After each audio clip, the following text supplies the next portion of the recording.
Kitu ambacho kinatuua ni maneno ya Azimio. Wacha turudi na Baholo, tuongee maneno yetu ya chama. Watu wengine wanajificha kwa Azimio na huku wanaenda kwingine. Number 1. Number 2, mimi kama brancher kupitia kwa governor ambaye ni chairman wetu, alinilipia ofisi kwa miezi 6. Anilipia kuanzia mwezi wa 8, ina expire mwezi wa 1. Jambo ambalo nitasisitiza tu ni kwamba tumepewa ofisi lakini hatuna ofisi, haijapakwa na vitu zingine ndogo ndogo ambazo ninajua kupitia kwa leadership ya chama. Mimi nimepata mbunge kwa miaka mingi sana, sijakuwa na mbunge ambaye ningeshikana naye mkono. Kupitia kwa mbunge Mheshimiwa Emmanuel Wangwe, ninajua tunaenda kushikana mikono. Chama kilikuwa kidogo, nimeona wakisoma hapa idadi yetu ilikuwa chini. Lakini nitaongea na baba wangu wa constituents, nitaongea na Mheshimiwa Emmanuel Wangwe, vitu zingine zenye zimebaki kupitia kwa Emmanuel Wangwe ambaye ni mbunge wangu wa nguvu. Mimi niko na matumaini ninaenda kuimarisha chama kupitia yangu. Thank you. Ninaelekea Matungu. Youth Matungu. Matungu. Mulembe mwesi. Kumere nangombe Haji Matanji, youth leader wa Matungu. Bololuwanga. Bololuwanga. Eshindu sha kwanza shema tushi kwa affectanga sha kwanza. Ne shindu shilangwa mbi direct ticket. Betsanga ni bayo mundu nikala kidogo niyeroka na acha na abantu. Hiyo mambo ya direct ticket hatutaki kabisa. Kitu ya pili, tunaomba ofisi huko. Watu ngangania tisi tupate ofisi huko. Lastly, kwa vijana wakipewa kitu najua huko chini huko atarejesta watu kabisa. So mnaangalia kidogo. Asanteni bwana sasa balinde ko. Orio. Ameongea kama watu 20 ama 100. Hello? Mumias East. Nataka mama, ako wapi? Mama Mumias East.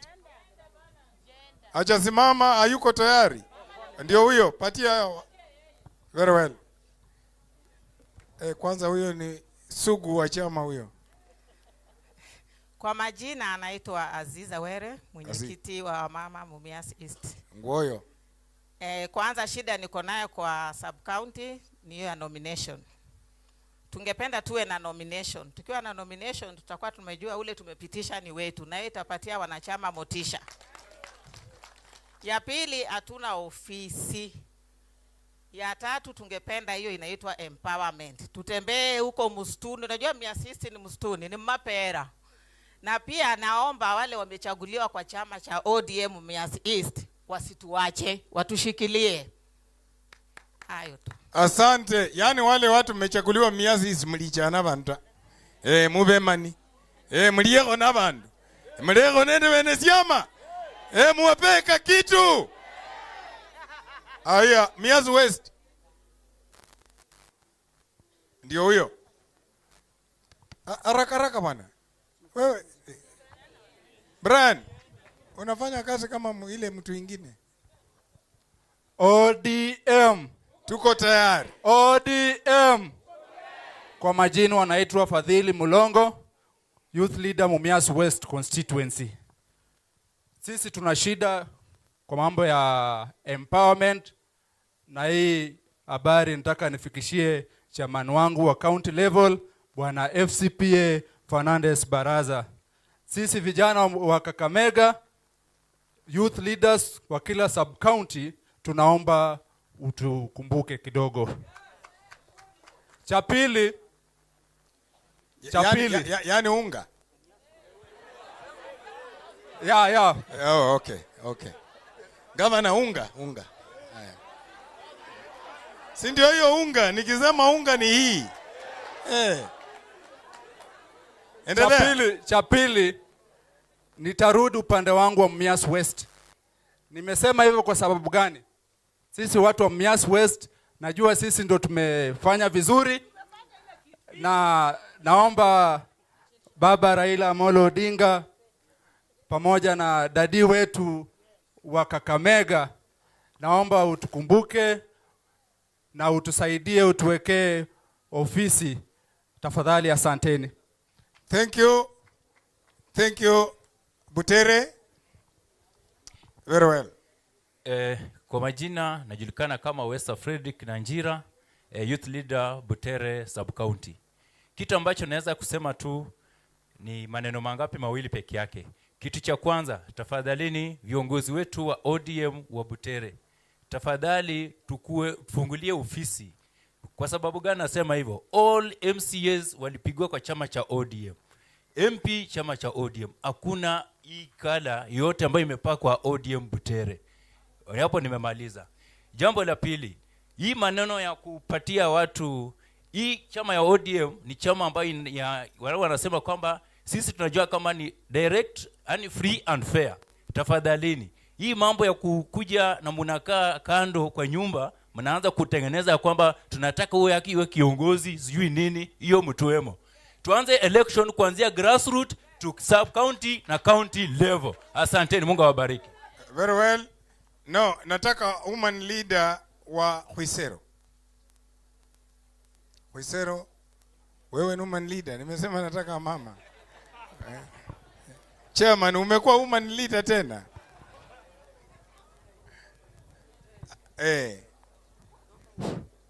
Asanteni sana. Jina langu ni Peres Were kutoka Khwisero sub county. Nina mambo mawili. Jambo la kwanza, kama wana ODM, ile kitu tunaona inafanya saa zingine tunakosa kupata kiongozi ni hii.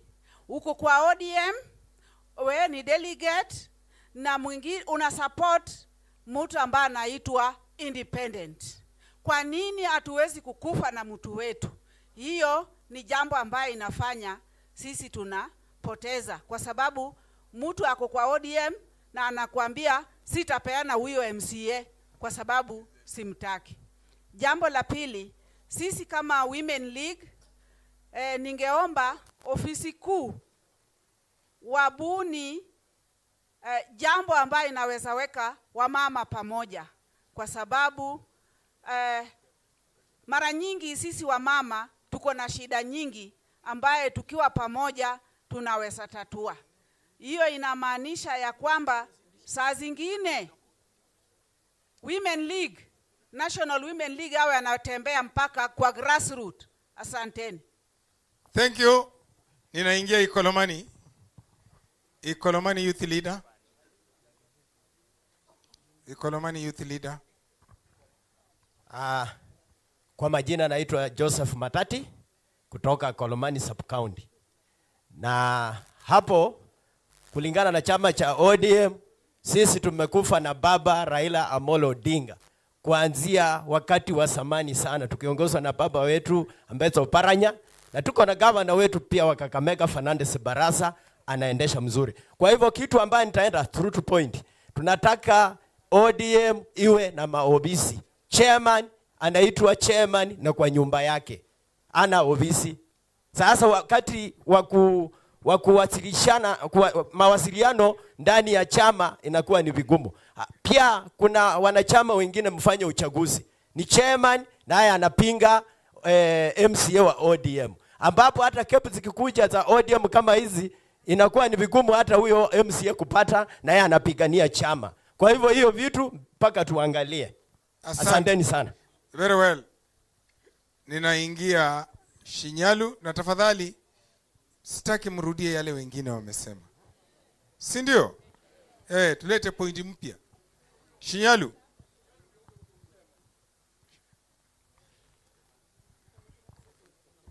Mimi ndio chairman wa Shinyalu, naitwa Fabian Bahati. Alafu Susan akata. Sisi tumekuwa na shida Shinyalu. Shida yetu ilikuwa tangu Mheshimiwa Kisito alipoingia ofisini, hakutuleta watu wa ODM karibu. Alituharasi sana.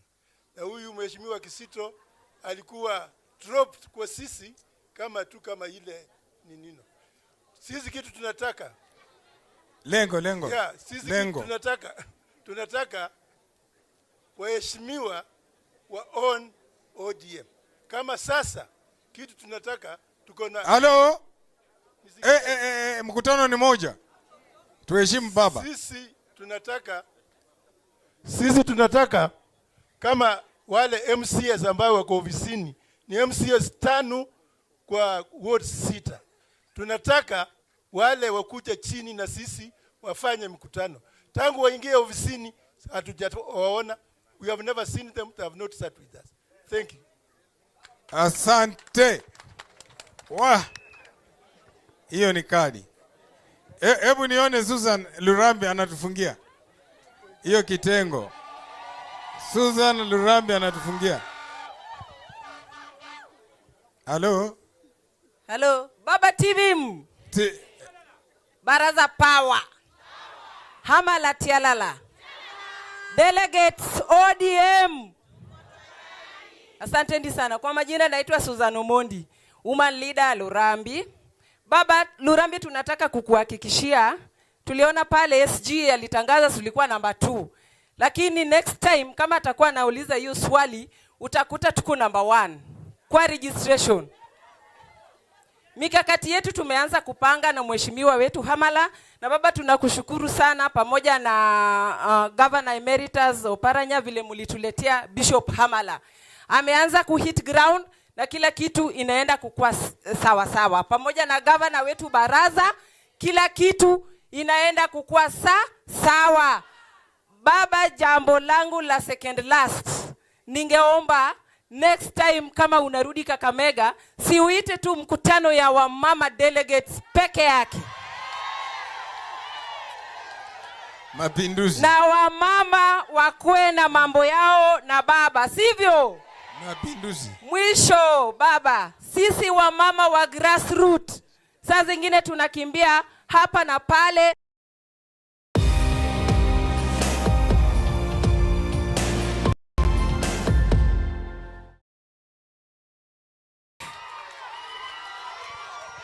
Baba, tunakuja tunafanyiwa ile kitu. This time round baba, tunakuomba tafadhali utuconsider wa mama wa grassroots kwa nomination, at least hiyo list tukue kipaumbele. Na kwa hayo machache, asanteni sana viongozi. Thank you. ODM power. Basi ninafunga. Nataka nirudishie program gavana, alafu amlete deputy party leader, tuende kwa baba washughulikie yale mambo wananchi wamesema. Katika Rio, me am a small fish in a big pond, so I leave the big fishes to answer, isn't it? Yes. Haya. Haya. Kwa sababu ya muda, ODM. ODM. Na Amolo.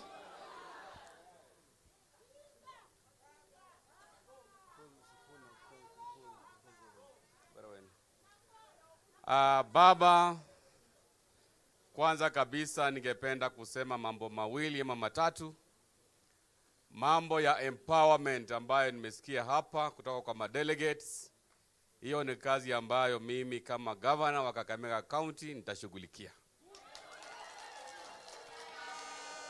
Jambo la pili, vile nimesema hapo awali, niko na mpango wa kufungua 12 sub-county offices za ODM. Kwa hivyo chairman wangu wote, sub-branch chairman, nimewapatia assignment. In the next 1 month, kama hujapata ofisi, utakuwa unaangusha chama. Wewe tafuta ofisi, mimi nitalipia ofisi rent for 6 months. Mimi nitapaka ofisi rangi ya ODM ili chama iweze kuimarika. Tumeelewana pale? Jambo la mwisho, baba, hawa watu wanataka uchaguzi kuanzia grassroots. Kwa hivyo tunapoimarisha chama, leo tuko kwa shughuli ya registration. Mwaka ujao lazima tupate tarehe ya kufanya grassroots election kuanzia kwa wodi hadi juu. Sawa sawa? Kwa hiyo machache, ningependa kumkaribisha Secretary General wetu ambaye ni Senator wa Kanairo, SG Edwin Sifuna. Karibu, ongelesha delegates wangu. Asante sana Your Excellency. DJ, kwa sababu ya muda wacha tuende haraka sana. Your Excellency, thank you. I just wanted to take you through some things, the data that we have at the headquarters. But I have to say, enywe bando babi sana, enywenyu, kana mwikhale mu. Yani, bele nali ndilebuza, omurune Kenya khako, alomeko zali, khwali leko cha SG. Bako hata mulalo olomele, hata number 1 niye mueleze 15,000. Sanyala kalo makozali khwali lecha sivuna ta. Enywe bando babi sana. Baba, hao watu vile wako hivi, wako sawa kabisa. Nilikuwa nimemaliza na wao. Nilikuwa nimemaliza na wao. Your Excellency, we have data on registration at the headquarters. And we were trying to encourage wale watu ambao wamevuta mkia wajisongeshe juu. Chairman wa Shinyalu ambaye ndio the lowest registration pia anasema ati tumuangalilie kitu ati ku-encourage. Tukasema sisi, unajua mimi nimeenda shule hapa Kakamega Township Primary. Wakati ukikuwa msiembe ni kiboko unapigwa ama zawadi unapata. Sasa Your Excellency, in front of you and these leaders who are here, this meeting is very important kwa sababu tunaambiwa vitu kutoka kwa ground. Nimesikia delegate wa Butere akisema hakuna ofisi ya chama. Nikigeuka nikiangalia mkubwa mbunge ananiambia iko ofisi. Sasa ninashindwa nani anasema ukweli, nani anasema uongo. Baba, chairman iko ofisi na delegates wako hawajui mahali ofisi ya chama iko. Hatutaki kuingia kwa arguments, lakini nasema hii mkutano ni muhimu sana ndio tujue mbivu na mbichi. Baba, ukiangalia hii list yangu niko nayo. Kakamega has 12 sub-counties. Out of those 12 sub-counties, the best performing, wale ambao nimewapatia zawadi tayari hata hawakuhitaji kitu kingine waongezee. Watu ya Mumias West wako wapi? Nataka nitambue Mumias West mbele yako baba. Out of the 53,000 registered voters in Mumias West, 30,000 registered members of ODM, 57%. Pigieni ya watu ya Mumias West makofi. Number 2, Bishop Hamala. Bishop Hamala.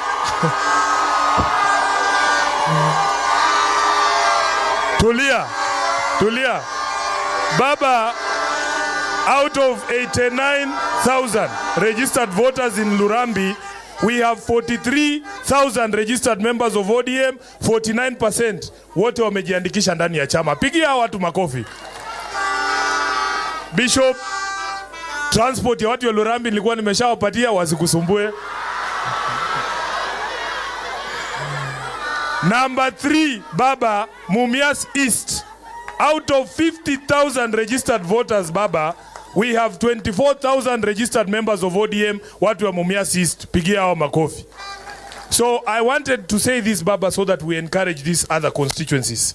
That because we are undertaking this recruitment drive, tunataka tuone, mumeniahidi nyinyi wenyewe ya kwamba nikirudi hapa tena mtakuwa mmeinua hizi numbers juu, si ndio?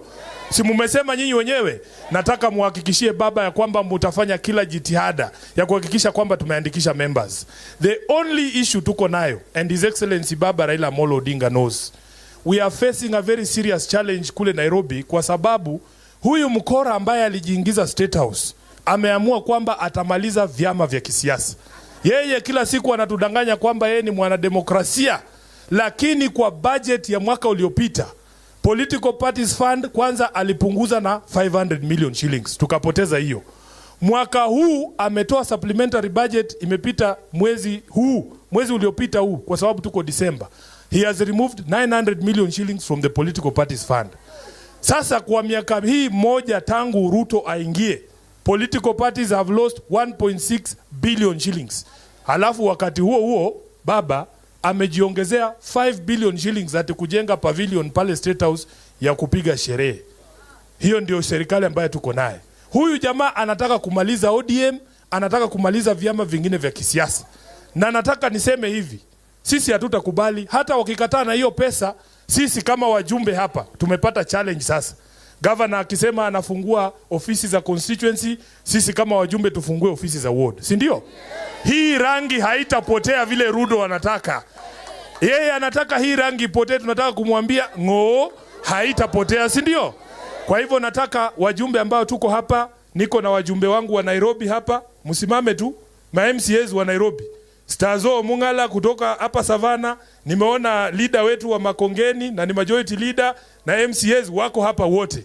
Tutaenda kufungua Wengine wako hapo. Nawaona. Habari yenu. Asante, kikosi strong sana kutoka Nairobi. Pia nyinyi nataka tufungue ward offices kule Nairobi. Sitazo acha kucheka. Nataka hapa Savana nione rangi ya ODM. Kwa hayo mengi nasema asanteni sana. Mungu awabariki. Karibu governor. Haya, makofi kwa SG wetu. Kabla sijaita deputy party leader wetu, baba, nataka kuhakikishia kwamba mimi maslahi ya hawa delegates wote umeniachia, na mimi nitadeal na hiyo maslahi yao yote. Sawa sawa. Kakamega hoi! ODM! Sasa ni wakati wa kukaribisha deputy party leader wetu ambaye ni Governor Emeritus Mheshimiwa Wycliffe Ambetsa Oparanya. Karibu sana.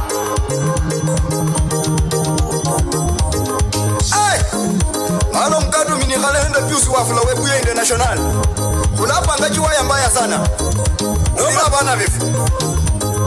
Wanindi iwe wanindi. Inako msebera nga kulala. Wanindi iwe wanindi. Inako msebera nga kulala. Basacha bahamanga chingano njecho. Iwe wanindi. Inako msebera nga kulala. Sereli wafumanga mahuanga ku. Iwe wanindi. Haya, tuketi. Haya, tuketi. ODM. Peperesha kofia, waone tuko hapa, waone basi. Mimi kwanza nataka nikaribishe baba hapa Kakamega. Kwa sababu hii region ni yetu, si ndio? Na mjue policy ya chama. Chama ifanyi biashara. Chama inapata pesa kutoka kwa wanachama. So kija huku, papa tunataka hii. Papa ataweza Kenya mzima. Wewe ukichakuliwa kwa ODM kama MCA, fungua ofisi pale kwako kwa ward. Kama ufungue ofisi, wewe ujui kazi yako. Ukiwa MP, fungua ofisi katika branch yako, constituency. Mnasikia? Mahali ambako hatuna MP, hapo tunaweza kuongea kama Shinyalu na kule Malaba. Hizo mbili peke yake ni Bangina Mumias East. So muangalie MPs wenu, si ndio? Lengo la mkutano wa leo ilikuwa registration of members. Tutitayarishe 2027. Na tukitayarisha 2027, safari inaanza sasa hivi. Walikuwa wanasema ati UDA, tuna Secretary General hapa UDA, ati amekuja hapa amechukua watu wa ODM wote. Na unajua hao wakiregister member anatoa shilingi 1,000. Member anapewa shilingi 1,000.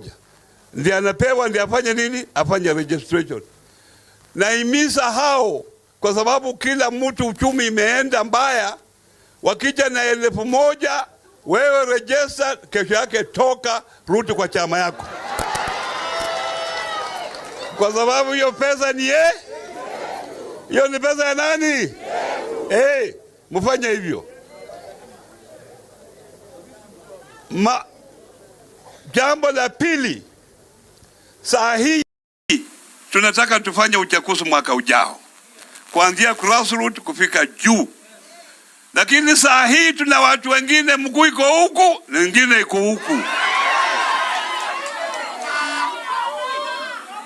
Hao watu muangalie kabisa karibu.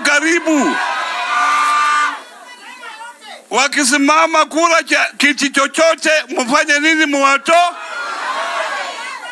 Kwa sababu nasikia wengine wanangojea tu wapate uongozi ikifika karibu wanaponyoka. Muangalie hao watu kwa macho.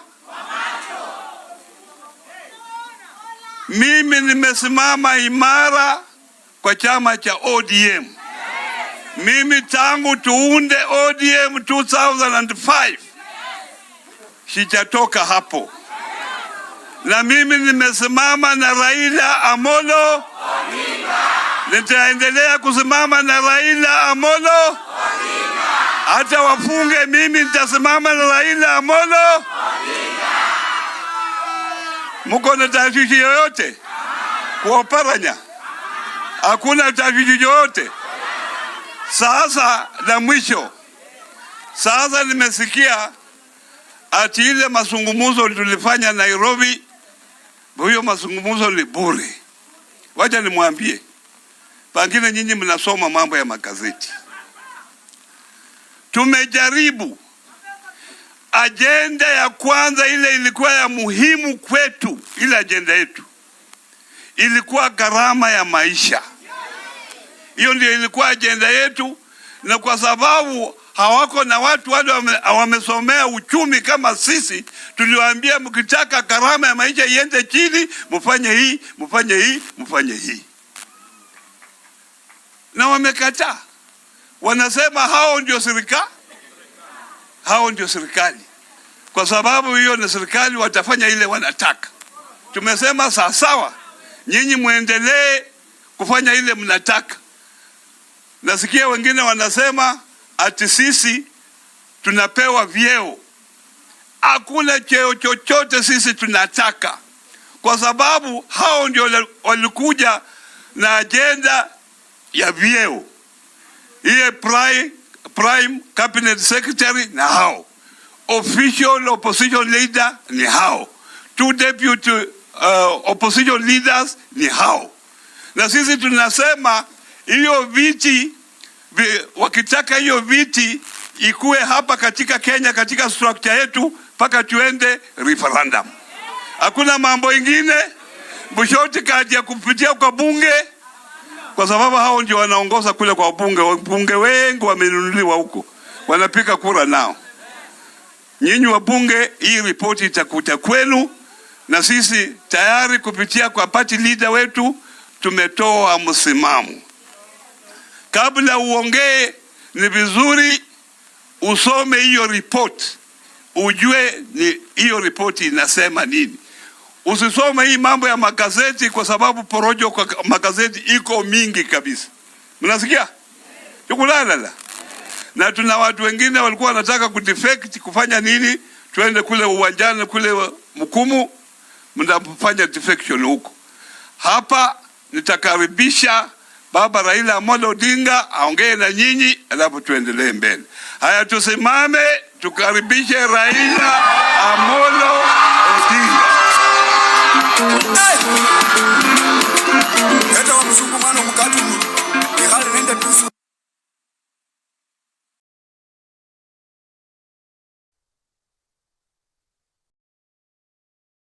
Bata kesu jende Mwaga no kaba yenyumira Mira ino no jenda semeresya Kandolile mwene warulano Basare banje sungendye Oyo kuno wele umanyanga Wana wamayi wa mwene na bundoma Wele uno mwene ya yamanya Baruya banje sungendye Kandolile wele umanyanga Nemba nengo zile we umbele Wele mwene yesi ari mbubera Asante, asante, asante. Haya. Haya. Kakamega hoi. Kakamega hoi. ODM. ODM. Mrembe. Mrembe bosi. Mulimoyo. Asanteni sana. Mimi nina furaha kuona wanachungwa wamejumuika hapa kwenye hii hema hapa Kakamega Golf Hotel. Tuliamua juzi, wakati imefika. Wakati sasa imefika ya kuanza harakati ya kuimarisha chama. Manake tulipigana mwaka jana. tukwenda kwa mchwano, na nyinyi mnajua vile ilikuweko hapa Kakamega. Nyinyi mlijitokeza kwa vyovyote vile. Hapa Kakamega walifanya njama ya kuahirisha uchaguzi wa gavana, na ilikuwa ni njama ya kuhakikisha kwamba watu wengi hawatoki. Kuna watu wengi ambao wangekwenda kupigia kwa gavana, wanasema kama gavana hayuko kwa ballot, narudi nyumbani. Hiyo ilikuwa ni sababu walikafanya hivyo. Hata turnout vile vile ikawa chini, lakini kukawa na marudio Kakamega, na mkapiga kura tena kwa fujo, mkachagua ndugu yangu.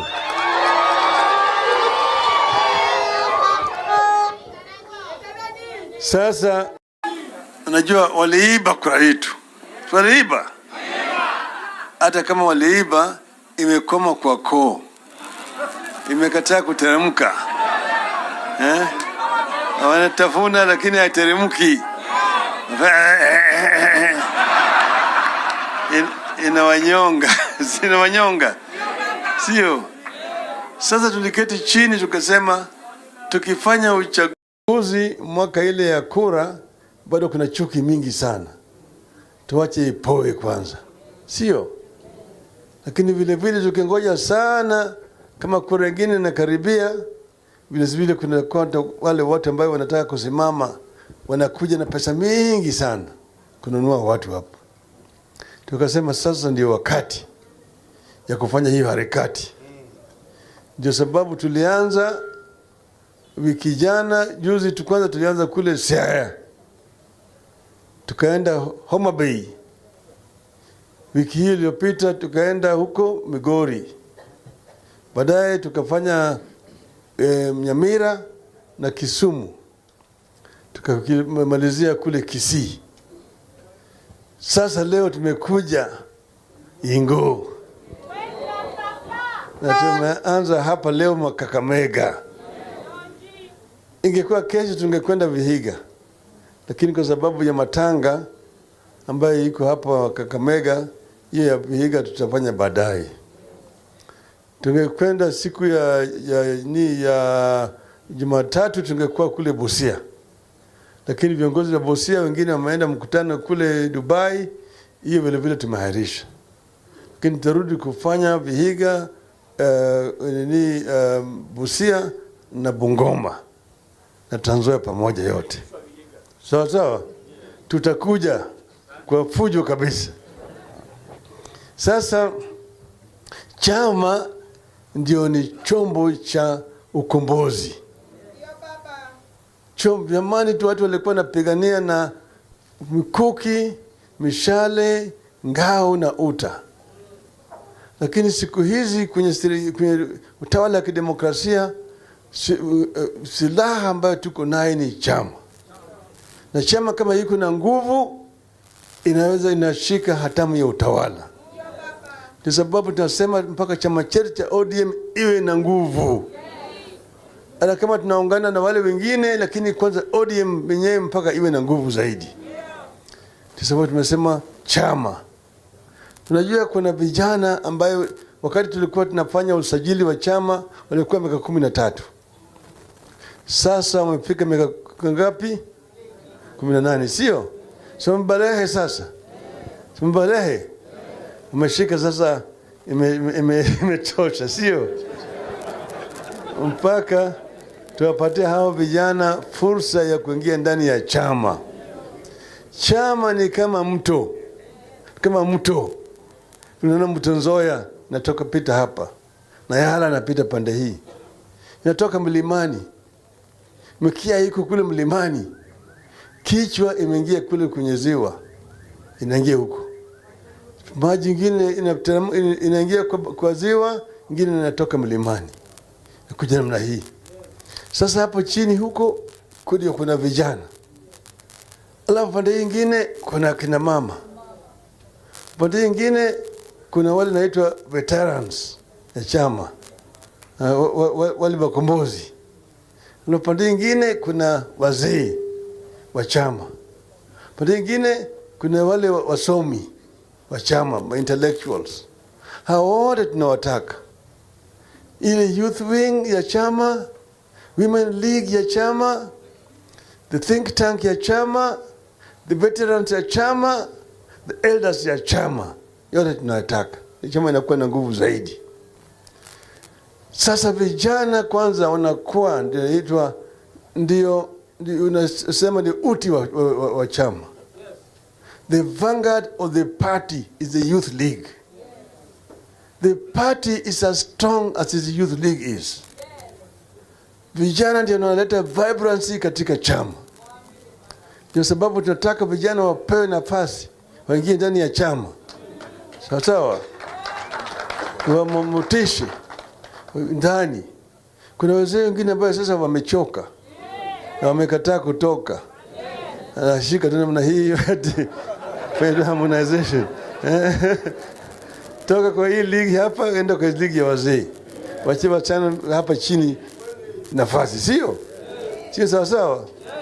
Ulikuwa pale chini kwenye polling station, toka kwenda huko kwa ward. Toka hapo kwa ward wewe enda kwa sub branch. Toka kwa sub branch kwenda kwa branch. Sawa sawa? Ngine wewe kaa kama mzee ambaye anakuwa ni advisor wa chama. Kina mama ndiye maua. Kina mama ndio wanavuta watu. Maua ambayo inavuta ile nini?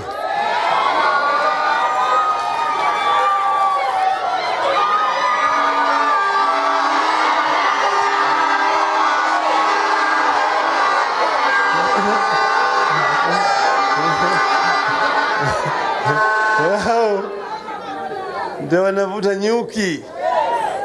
Ndio wako na ile urembo ya maua ile na mararashi ambayo inanuka vizuri.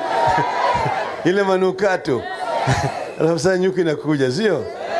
Ndio sababu kina mama mpaka wapewe nafasi.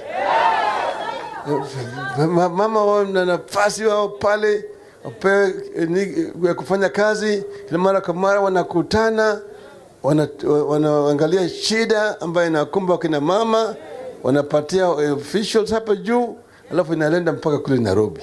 Sawa sawa? Ile chama chetu itakuwa na nguvu zaidi. Kwa sababu nimekuja Ingo. Nataka chama iwe na nguvu hapa kabisa.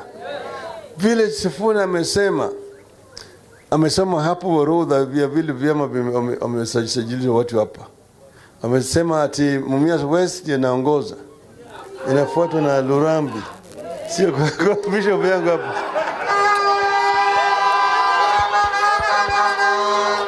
Sasa kawaida kila mara kwa mara tunapeana kikombe kwa number 1, number 2 na number 3, sio?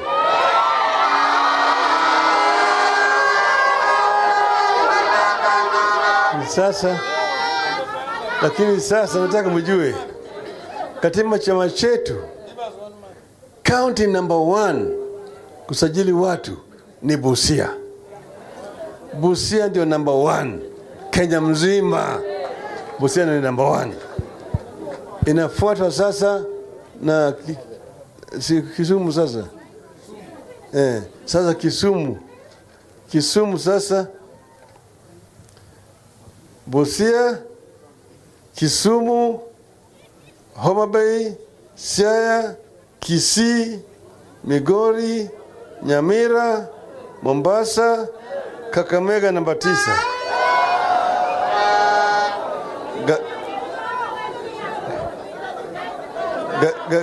Garissa namba 10. Garissa, Bungoma, Vihiga, Kilifi, Kwale, Trans Nzoia, Taita Taveta, Kajiado, Nairobi, inaendelea namna hiyo. Pakujua kwamba ODM iko kila mahali. Hakuna mahali Kenya hii ambaye hakuna nini? ODM iko kila mahali. Sasa mimi nataka na Kakamega itoke namba 9. Iwe katikati ya namba 1 na namba 3 hapa. Inawezekana? Inawezekana? Sasa tuko na muda. Manake sasa ndio leo tumeanza Disemba. Tarehe moja ya leo tuko Kakamega. Disemba hii tuko naye. Januari tuko naye. Februari, Machi. Hizo ni miezi ya kusajili watu. Ikifika mwisho wa Machi tunafunga. April tunafanya uchaguzi. Na tutaanza chini huko mashinani ile polling station unit. Alafu baada hiyo kesho tunafanya ile ya ward. Kutoka ya ward tunaenda ya branch. Okay?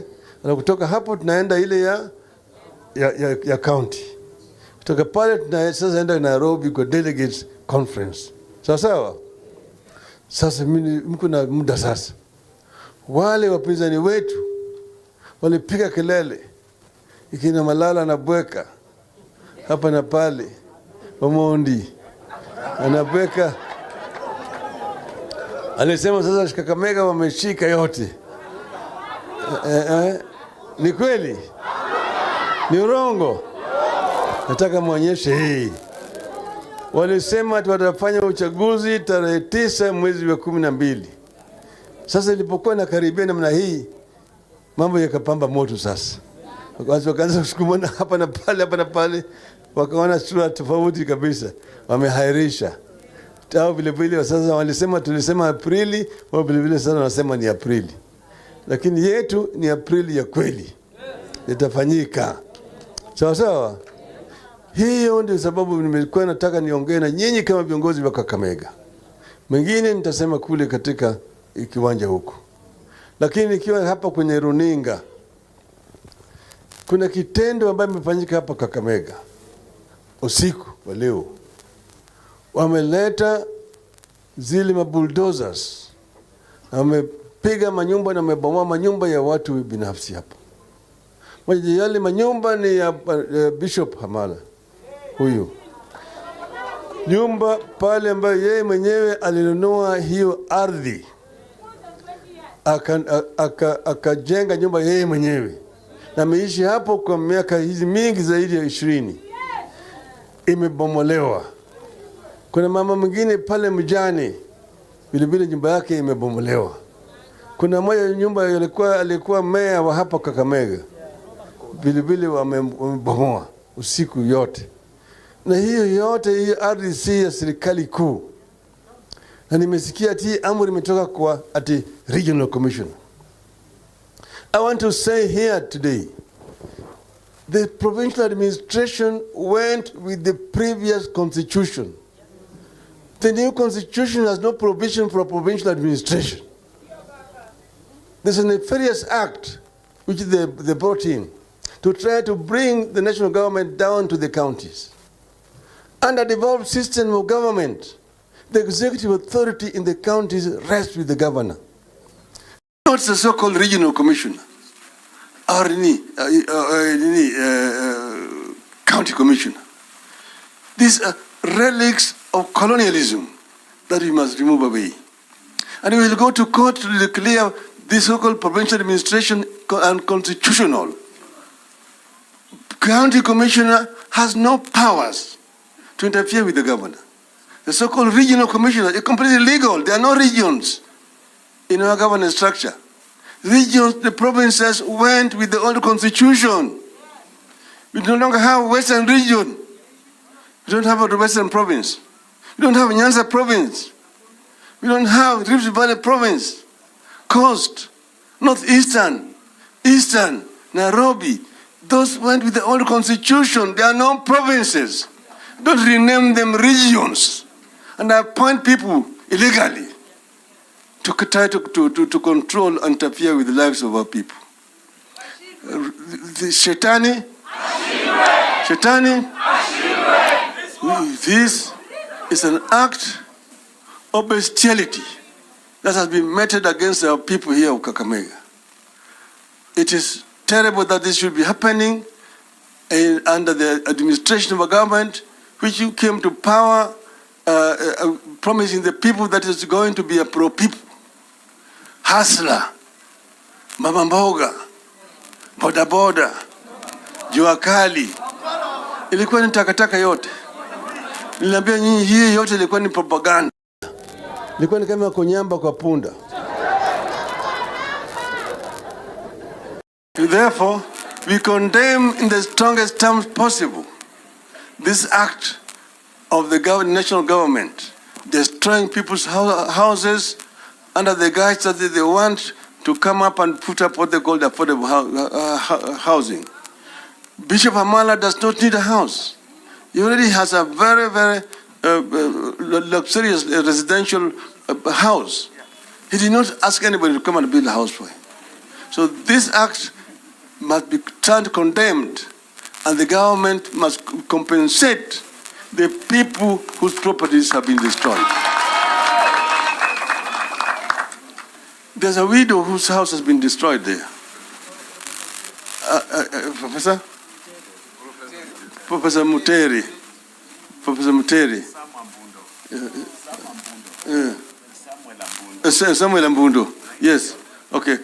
I'm going to donate 300,000 shillings for the widow, just to help her with the life as we see the action that is going to be taken against these people.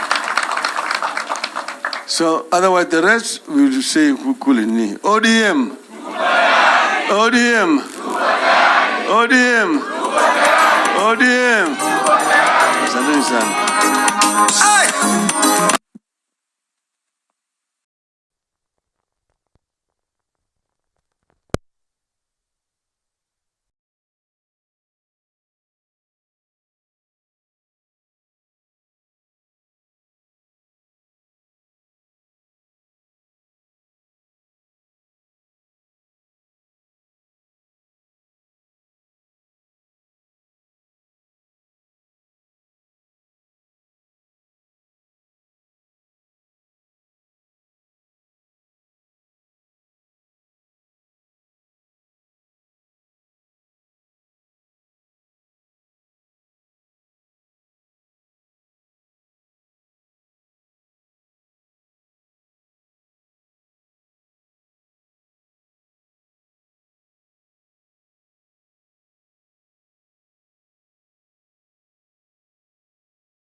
Joseph Ongola.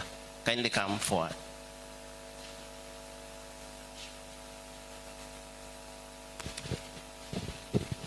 Let us pray. In the name of all that is good, we are gathered here today in love, joy, compassion, and peace. As we take a moment from our busy lives, we gather in friendship and as a community in gratitude to you, the creator of the universe. We are grateful for being so blessed. We trust that your presence and guidance will cause us to learn, share, and reflect on the insights, experiences, and wisdom of others, on our unity, on our oneness. We pray that in the name of all that is good, may we all be well, happy, and peaceful. May all beings here present and without have happiness and be the cause of happiness for each other.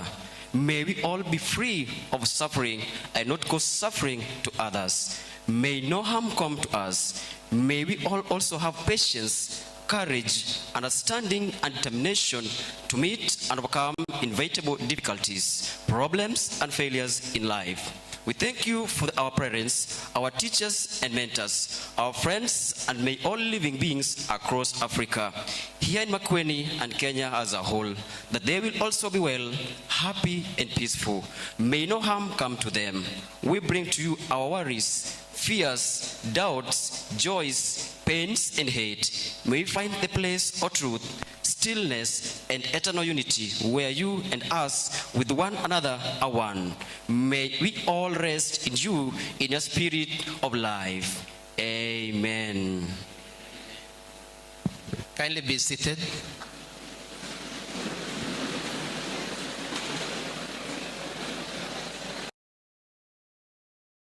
Safaricom chapa dimba, Mzing chapa dimba, Tuna chapa dimba, cheza kama wewe. Na chapa dimba hadi dreams ime come true. Skill imejipa sabu safu wame come through. Mepata chance ya kushine na ma 1-2. Exclusive kuta wanatambua na ni bazuna mashabiki shabiki wako basi ntine nice kwa kimoja weka dimba kati ligi solo na fan page. Dreams valley tuko on na machampe form ya wajambe form. Safaricom chapa dimba, cheza kama wewe. Mzing chapa dimba, cheza kama wewe. Tuna chapa dimba, cheza kama wewe. Cheza kama wewe, cheza kama wewe. Cheza kama wewe, cheza kama wewe. Worried about dark marks and looking for suitable products? Melano CC is the secret, with a unique formulation of pure vitamin C. Not all vitamin Cs are the same. Pure vitamin C has amazing penetration power. Combines pure vitamin C and E for a spotless skin. The Spot Essence is a light serum, quickly absorbed to clear dark marks. Rich moisturizing cream is a gel cream type that deeply hydrates and prevents dark marks. I highly recommend Melano CC for healthy and happy skin. Roto.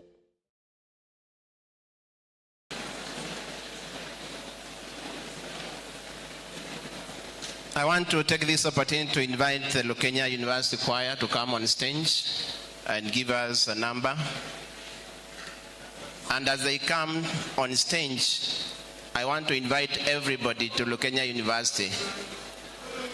Kenya University located in Makueni County in Kibwezi East Sub-County. And we are happy that the governor of Makueni County is here with us, Honorable Mutula Kilonzo.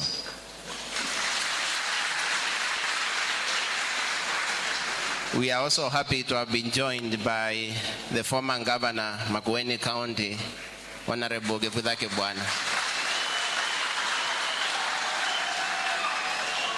We are happy to announce that PLO Lumumba is here with us. And our chief guest, Julius Malema, is here with us. Thank you very much. Lukenya University Choir, give us a number.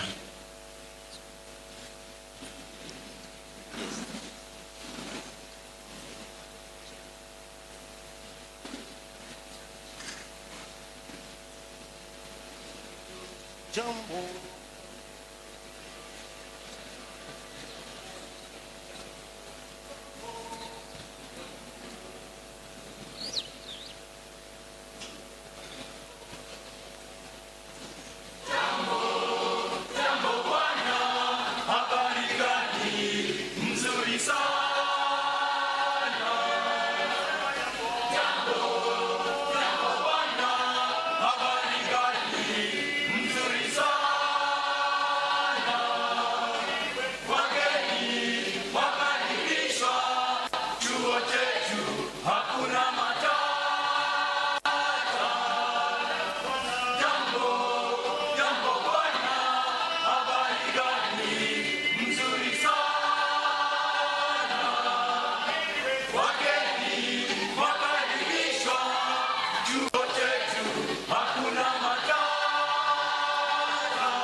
chuo chetu hakuna matata.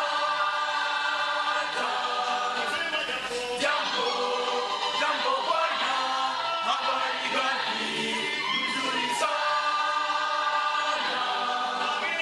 Wageni wakaribishwa, chuo chetu hakuna matata.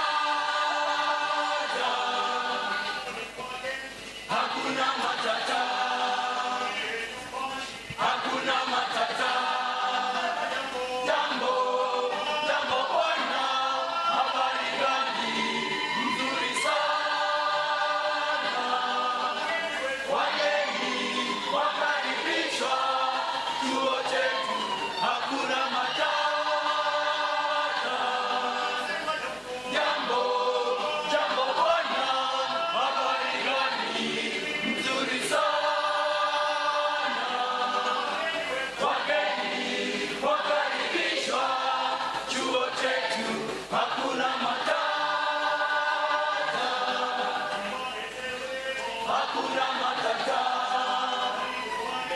Hakuna matata. Hakuna matata.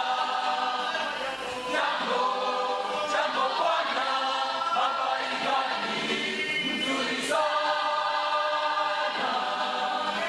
Wageni wakaribishwa, chuo chetu hakuna matata.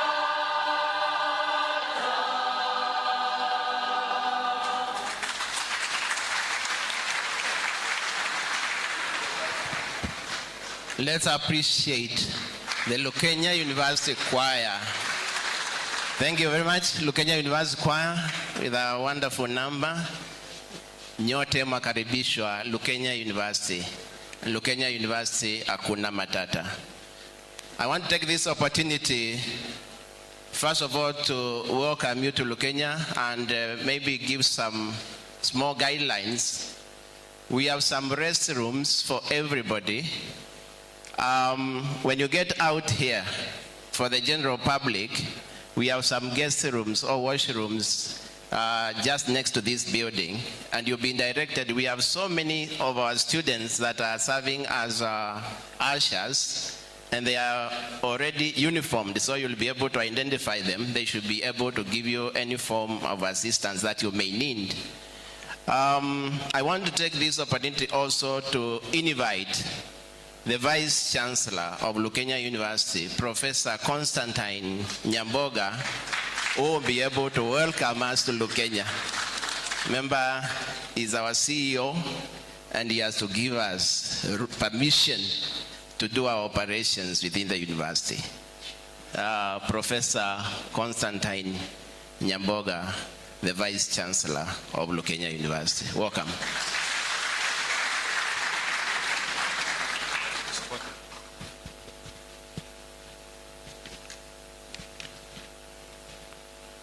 God is good, and all the time.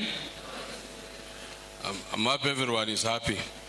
Our keynote speaker, Honorable Malema, our brother and the chair of the African Institute, Professor Lumumba, the governor of Makueni County,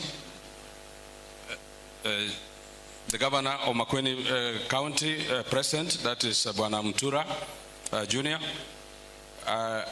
all other friends of ours, including our own mothers. We have two mothers here, one from the academic point of view, that's our chancellor, and we have also the mother of all mothers, Ms. Mother Murwa, and all protocols observed. Good morning once again.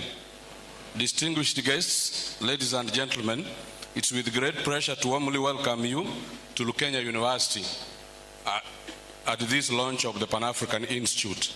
I convey my special gratitude to the Chair Board of Trustees, Honorable Sylvia Kasanga, for working closely to this initiative in the spirit of the great founders of the university, one being our Regent Mother, Ms. Mother Kasanga.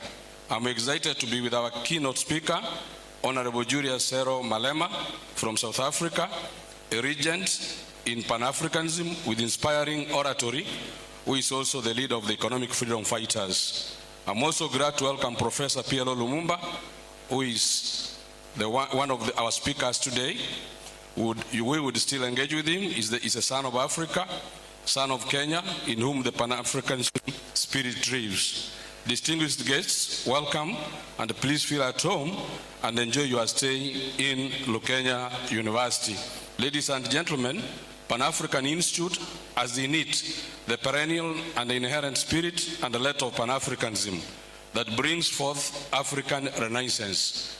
As Carlos Lopes puts it, the Institute will give leaders, scholars, and activists an opportunity to reflect on Africa's self-reliance trajectory and the need to demystify, appropriate, and popularize our history, our shared values, and our narrative about the state of Africa today, in honor of the generations that went before us, and to inspire current and the future generations.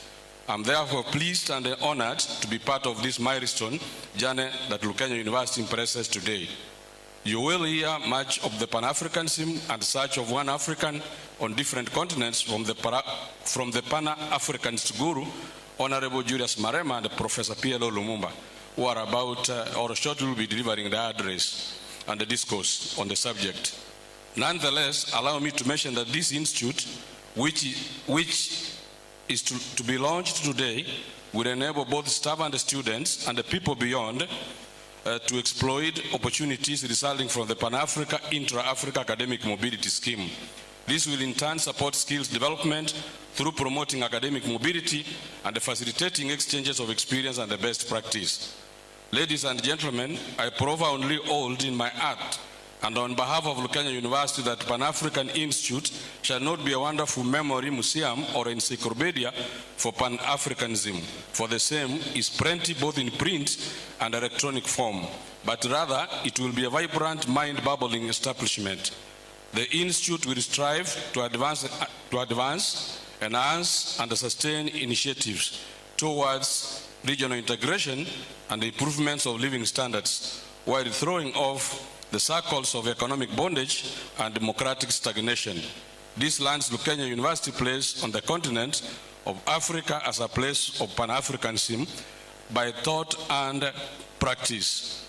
Ladies and gentlemen, as a true Pan-African, we urge all of you to choose, especially those who have not decided where to land, and to choose Lukenya University as a destination of learning and research, since we provide a number of market-driven undergraduate and postgraduate programs like Bachelor of Science in Dryland, Agriculture, Bachelor of Science in Ecology and Environment, and Bachelor of Science in Wood Technology, among others. These programs are meant to equip learners with the skills in mitigating effect of climate change and to boost food security that has become one of the best challenges faced by Africa continent. Remember, all of you, especially those from outside who have already welcomed here, that this is a chartered private university like many other universities that is residential for both staff and students, and our programs are quite affordable. It's now my pleasure once again to welcome you. But before I exit, I would request our guest speaker and the chair to allow me to introduce my top management that has assisted us reach here in terms of organization. You will just stand and wave wherever you are. I wish you could come just as I call you, you come and wave so that people can see you. My Deputy Vice Chancellor in charge of academics is Dr. Paul Mwanya. Paul, you can just wave from there. Paul.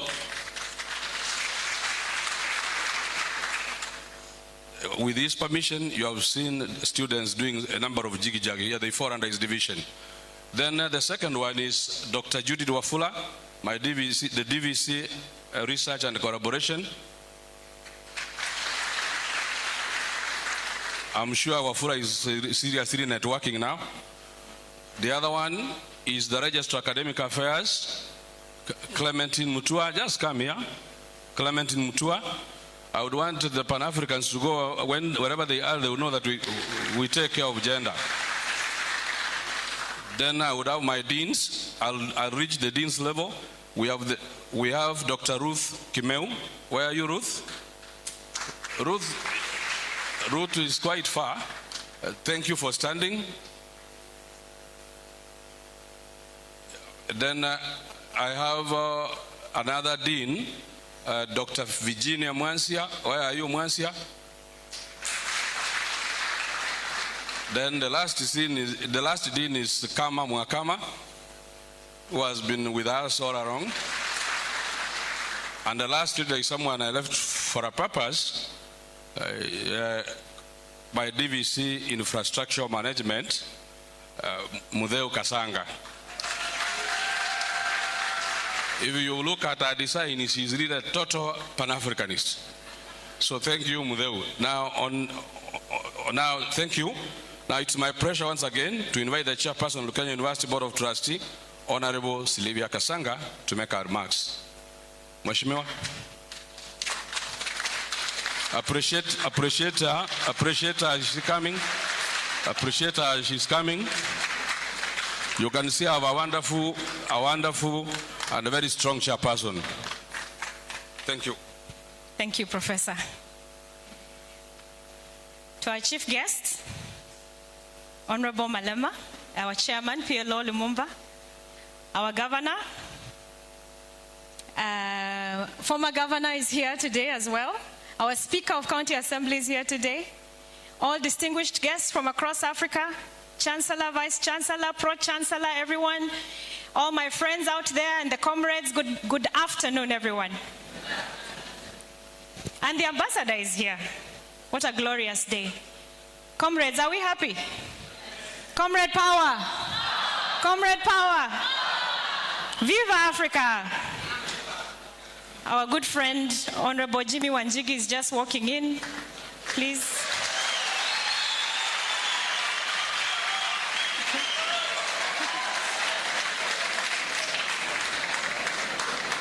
Okay, as he settles in. As he settles in.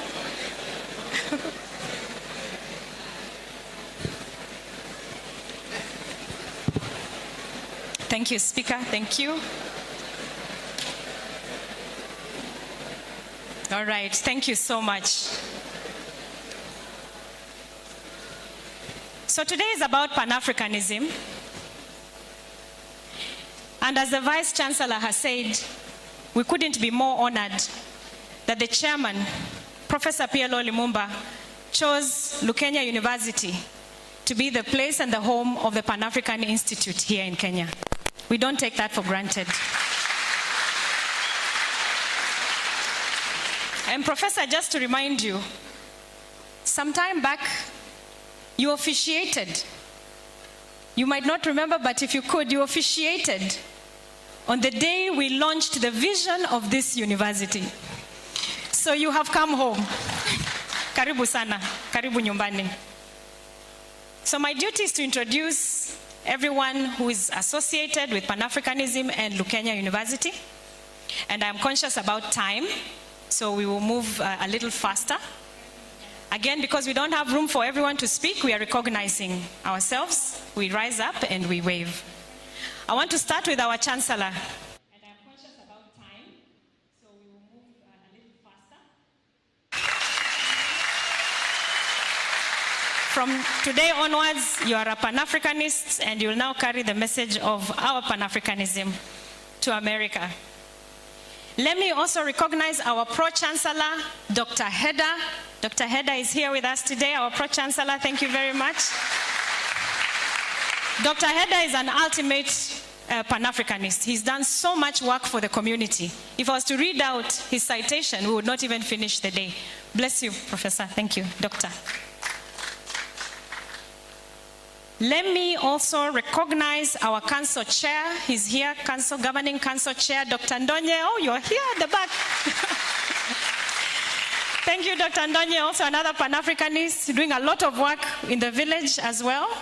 Let me have the other council members who are around, if you could just rise up so that we can recognize you. Professor Sikalia is here. Professor is from USIU as our council member. We don't have any other? Yes, Sachin Shaha, also a council member, doing a lot of work in the agricultural sector here in Kenya, here in Makueni and across Africa. they have quite a number of products which they have introduced for dryland agriculture. Let me take this opportunity also to recognize the Board of Trustees. Board of Trustees, if you could be rising. I recognize you. We start from that end. We have Benjamin Kasanga. We have Stanislaus Mwilu, who heads our college. Juliana Ndolo, thank you so much. And Ambuki Kasanga, Eunice Kasanga, thank you so much. And I leave the last one always the best, the oldest of us. Very good friend of the founders of this university who guided this land until we were able to build this university. Mr. Wilson Mutunga, aka Ngiti Mosu. Because of him, we are able to be here. Thank you so much. Great. Mwanya? Mwanya? Mwanya? These are, please stay upright. These are ultimate Pan-Africanists. If I was to tell their story, I know I can't finish it here. But these are people who grew up in this sub-county, in this area. They grew up here, they went to school here, they went and excelled in wherever they're doing, in Nairobi and other places, but they came back home, formed a resident association, and the work they do for the community is most amazing. They go school to school, community to community, empowering young people through education, through environment, even welfare like mental health and all that. I'm so proud to be associated with them. I'm actually a part of them. And this particular, I don't know if the chairman of our Mbandi is here. Is he here, our chairman? Or he couldn't make it? He couldn't make it. So I really appreciate all of you and the work that you do. God bless you so much. I want to recognize the Architects Alliance, and I'll tell you why.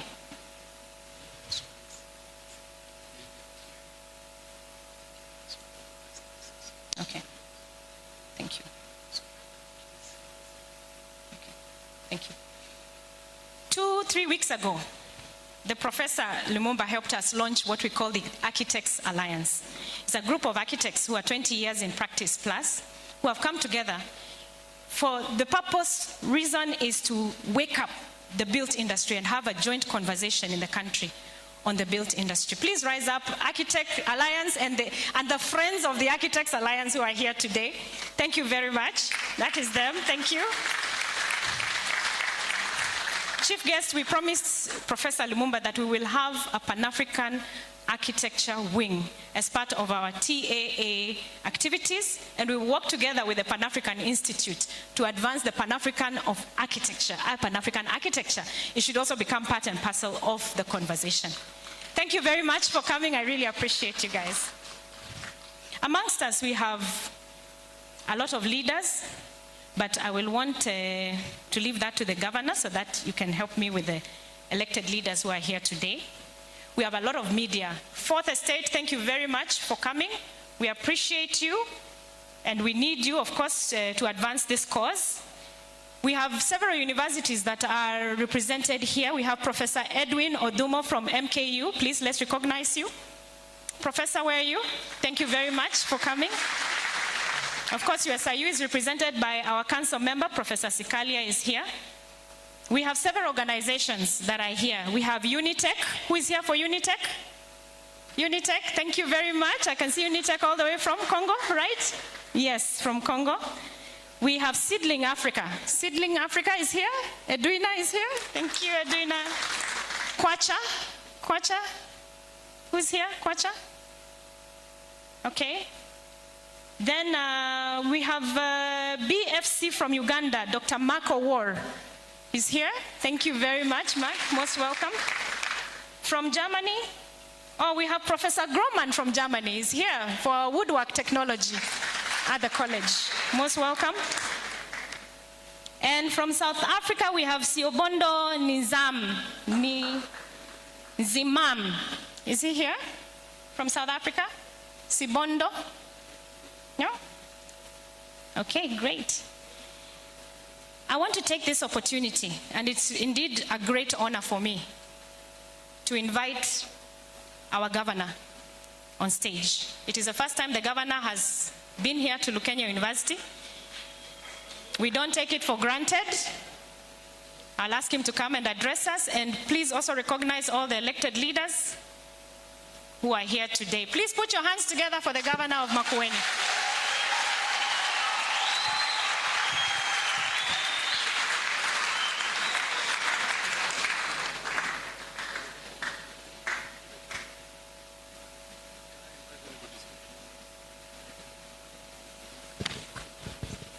Okay, thank you.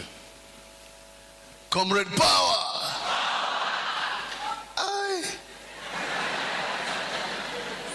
Was your voice affected by the rain? Julius Malema has not heard Comrade Power! That's more like it. Thank you. All protocol observed. I'm told we have no time. So we've got to allow the chief guest to speak. I'm afraid I will not invite in the usual style everybody to speak, but I will recognize the leaders who are here, beginning with Professor Kivutha Kibwana. Please hold your hands for Professor Kivutha Kibwana. A teacher of law, our teacher, first governor of Makueni, and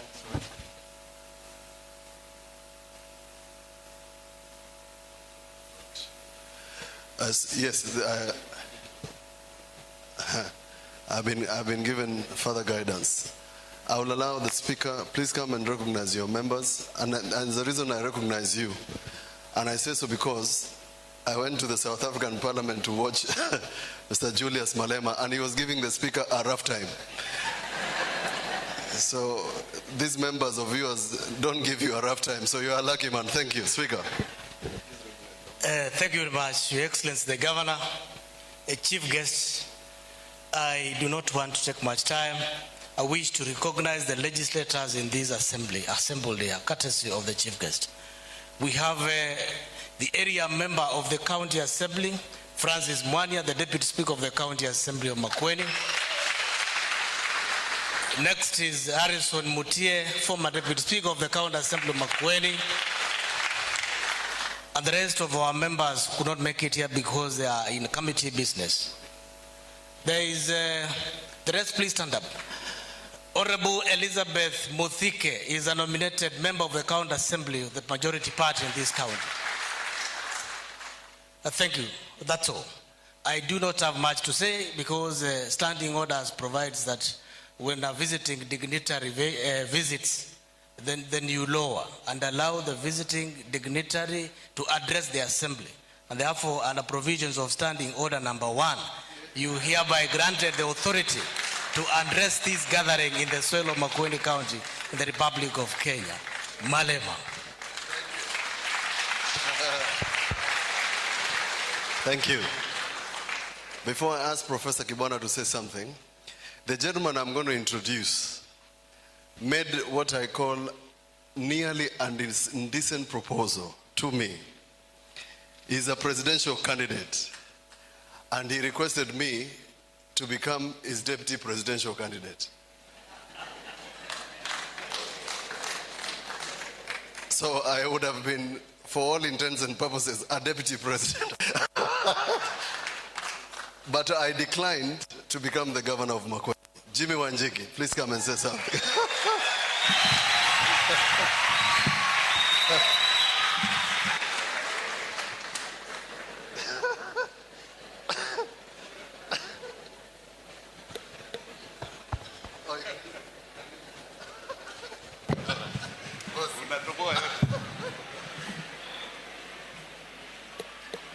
Governor, unatoboa yote.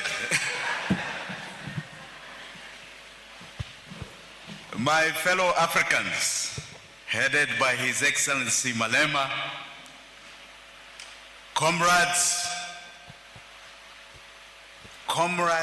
power, comrades, power, Africa power, Africa power, Africa hoye, Africa hoye. Let us be proud of who we are. Give yourselves a clap. Mine will be very brief today. I had thought of saying so much. I had thought of writing a speech because this is an amazing forum we are at today. graced by one of our greatest Pan-Africanists, Julius Malema. Before I go to my speech, I want to say, Honorable Malema, you're a younger democracy than Kenya. But we have watched the democracy you have punctuated in South Africa. We have watched your vigorous party shake a whole government to its knees in the great house of the South African Parliament. Sometimes when I think backwards, I think when we did the new constitution, we should have had the president coming to Parliament. Don't you agree? I think we would have criticized and put him in a situation like we have seen in South Africa. We appreciate what you've done for party democracy. We wish you the very best in the next election. Give Malema a big clap. Now, Pan-Africanism is an ideology. An ideology, especially you young people, must start embracing if you have not embraced it yet. It is a spirit of brotherhood. A brotherhood of everyone of African descent, here and outside the continent of Africa. And this brotherhood recognizes our diverse culture, traditions, languages, and its strength and weaknesses. It is rich, so rich that the colonialist came over 100 years ago, 1890, to take it away from us. They came here to ensure that they stop fighting in their own lands. In their own lands. And they came for the scramble of this great continent. They came for our resources. But they took the time. They took the time to study us. They took the time to define us. They took the time to create borders between us. They created countries. They created districts. They governed us. They are the ones who defined the Bantu and the Nilotes. That was not our definition.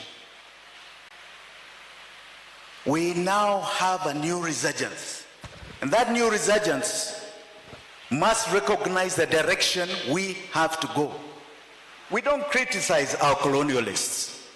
In fact, they had a plan for themselves. So good luck. We must now start talking about our own plan for the greatness of this continent. We must talk about our greatness and our domination of the world. And we can't do so when we have been defined by others. We can only do so when we define ourselves. We are not going to be defined as the dark continent. We refuse to be defined as the poverty-stricken continent. We refuse to be defined as the continent that is full of corruption and disease and illiteracy. We refuse. We refuse. We are going to go forward on the basis of our strengths. And they are known. They are known. If you look at the map of the world, Africa is depicted as a small continent. Land mass itself is 30 million kilometers. It can fit the whole of Europe and the whole of America in it and still have another 10 million square kilometers. We must be very clear. With all the resources we have, 30% conservatively, it is estimated, of mineral resources in the world. 60% of solar power. Half of titanium. We go on and on. But the richest is the people. We have 1.4 billion Africans. That That is a power that is a fifth of the world's population. And it is a young population. All of you I'm seeing back there. 77% of us are you, under 35. You are tomorrow's producers. You are tomorrow's consumers. The rest of the world is shrinking. We are growing. Recognize your power from here going forward. But your power will not be defined if you do not define yourselves. When the colonialist came here, he did not recognize that we had a philosophy. In fact, he said we had none. There is even a philosopher, German philosopher, called Maynard, Gustav Maynard, who was a racist philosopher, who said the African is inferior because he is ugly. That means he has inferior brain. He has no capacity for compassion. We must get away from those stereotypes. Those are the ones that have brought us to a world that is defined between black and white. Our greatness is going to be clearly defined by us defining ourselves. They came here with the Bible, and they came here with a gun. Internally, they had their collaborators. The collaborators that allowed them to perpetuate their colonialism. That colonialism is still here today. We had our freedom fighters who fought the first fight, which was our independence. And here I would like to recognize that, Bwana Malema, if you did not know, out of the 500 million people of the British Empire that were conquered, only Kenya gave them an armed struggle for independence. Give ourselves a clap. And that armed struggle in Kenya cost a community here 200,000 lives, conservatively put, because records were not known. It was genocide. It cost community here a mass detention camps like you saw in the Nazi camps. Entire communities of this country, in central Kenya specifically, were put under detention like the Nazi prison camps. The other day we had a king here who colonized us. And we appreciate. We don't know why he came. Do you know why he came? Because we didn't understand why he came. We were not told why he was here. We didn't know whether he wanted to see where his mother was made king, queen, or something. We don't know.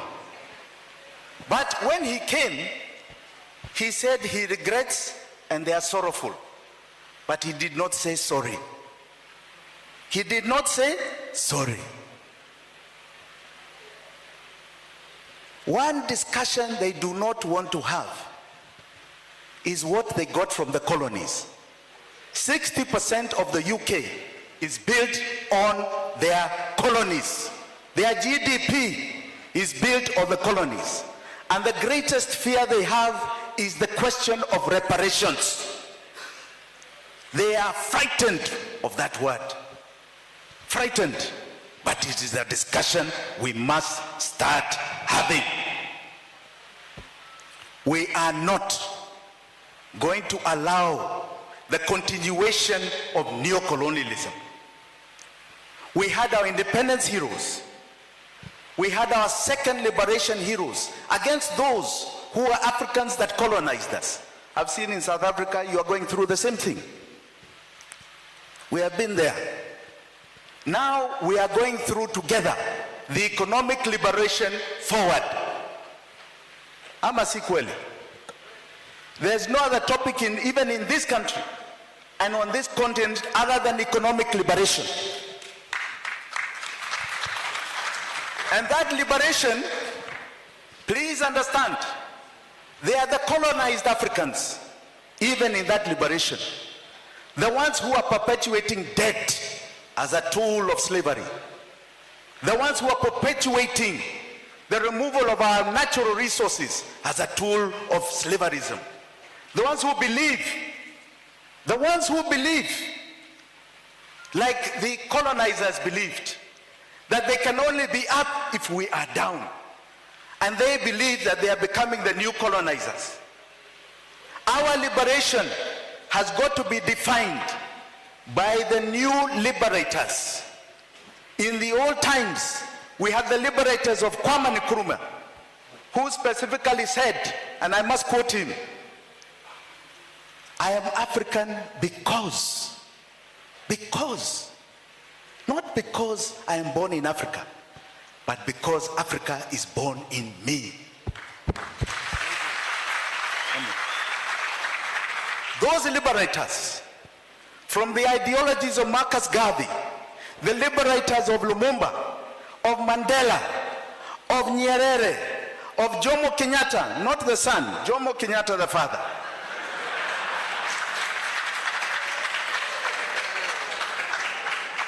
Those liberators must be recognized. The new liberators now for the economic liberation must also be recognized. We know the colonizers, the African colonized. We now must recognize that we must form a union of the African liberators in this struggle for economic liberation. And with that, I say Africa hoye, Africa freedom, Africa asanteni sana. Thank you. God bless. Thank you.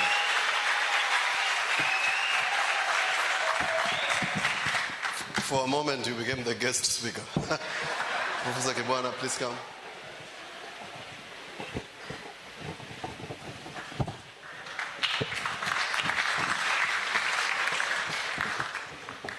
I see the governor has taken away the big microphone so that I still remember I'm not the governor. Comrade Julius Malema, Commander-in-Chief, Patrick Lumumba, Professor, Martha, Chancellor, and all, those who are of this family, and particularly the students. Hamjambo. Hamjambo tena. After I stopped being a politician, an active politician, I speak few words. I want to appreciate Malema, who has taken time from his work in South Africa to come and be with us during the launch of a very important institute. I want to thank Lumumba for showing Malema the way to this place, and both of them getting involved in a big dream. I know what you do is tough because I've also been there. There was a time I was the spokesperson of the pro-democracy movement in Kenya in the 90s. And sometimes you do certain things and you're marked. I know because Malema, you say Africa should belong to all of us. You're kind of marked. I remember Lumumba when he said MPs were not doing the right things with the Constituency Development Fund, they marked him. But where there is the obstacle, that is the way. So I want to encourage you and to encourage these young people who are here, listening, participating in this major event. Just a few things. One, to say, as somebody who was in the subnational level here in Kenya, Pan-Africanism should be built also on that plank of how we make sure that our subnational governments work. Because as matters stand, they are suffocated, particularly by the national level. Secondly, as you briefed the media, you talked about the diaspora. I think for Pan-Africanism also to work, that diaspora needs to be mobilized. Indeed, Kenyans who work outside Kenya, because at some point Kenya was a bit hostile, I've moved many countries and I've done beautiful things even in South Africa. So that diaspora is important in terms of this agenda. The youth are critical because we are building Africa with and for them. And again, when you arrived at Jomo Kenyatta airport, you were able to say that Pan-Africanism must be built on the shoulders of young people who are our present and future. And indeed, the African Youth Charter is very eloquent in terms of, like, when one looks at Article 10, 11, how the youth of Africa can be part of mobilizing Pan-Africanism. So that's a charge we give you everywhere you go, to talk to the youth of Africa, to tell them it is time for them to take back their continent. Lukenya have been here severally, Governor Mutula, when I was a governor like you, and this is a prime institution. And I would ask you once in a while to come over and see what's happening.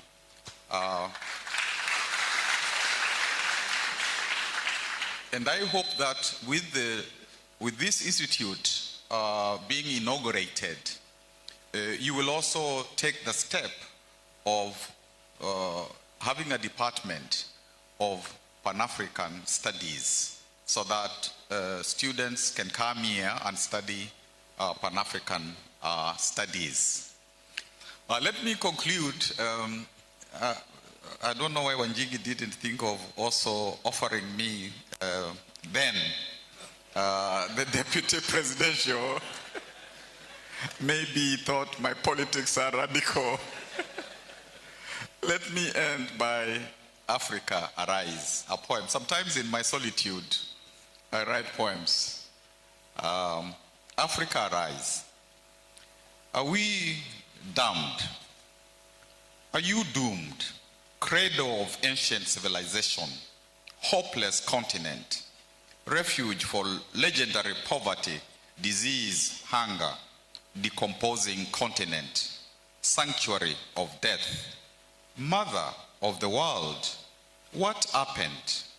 What happened, Africa? I hear your lullaby carried by the wind, harmed by a sobbing mama. We survived alien rape. Don't you cry. We'll survive sibling plunder. Wipe your tears. We shall overcome homemade wars and scars. What about a smile? Smile. We shall overcome. We shall overcome. We shall overcome someday. Laugh. Oh, Africa, land of eternal hope. Gather your treasure, your promise, your resilience, your people for the safari of Harambee, Ujamaa, Utu, Ubundu. Self-discovery. We must reclaim our past, our culture, our innocence, our self-confidence, our soul, our children, our future. Wake up, giant. Arise, my people. Arise, Africa, arise. Your time has come to teach the world how to be a neighbor, how to live in community, honest work, how to share, how to love, how to be humane. Arise, Africa, our time has come.